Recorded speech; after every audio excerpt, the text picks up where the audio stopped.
Ketua DPR RI, Puan Maharani menyoroti bagaimana dampak kasus bully di Indonesia, khususnya bagi korban maupun pelaku. Maka dari itu, Puan Maharani mendorong pemerintah untuk segera menindaklanjuti kasus bully di Indonesia, khususnya yang melibatkan anak.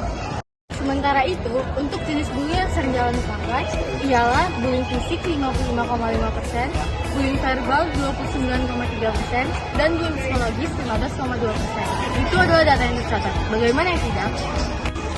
Menurut data yang dihimpun oleh Komisi Perlindungan Anak Indonesia dan Federasi Serikat Buruh Indonesia, dari data tersebut diketahui telah terjadi 266 kasus bullying di tahun 2022, lalu di tahun 2021 terjadi sebanyak 53 kasus, dan 116 kasus di tahun 2020.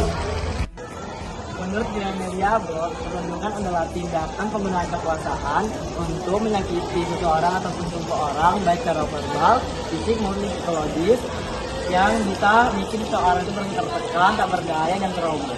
Gimana bullying terjadi? Perkenalkan, nama saya Dari Khairullah.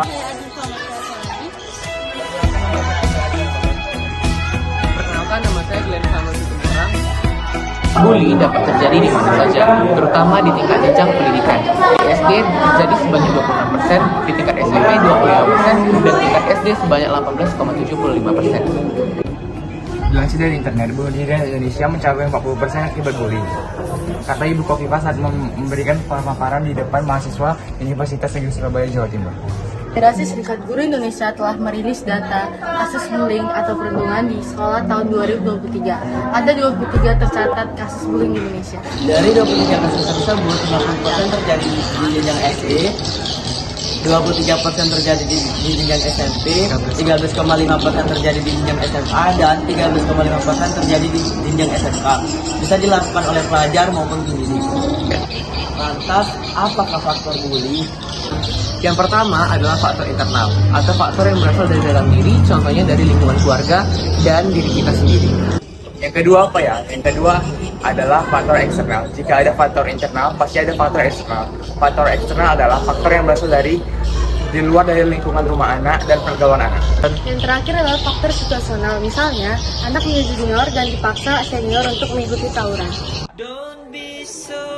Dampak pada bully bagi korban adalah yang pertama adalah gangguan pada mental, depresi, dan stres.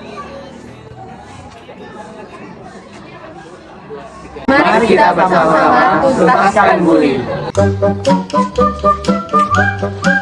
Kami Dari kelompok 1. Siap mencegah perundungan.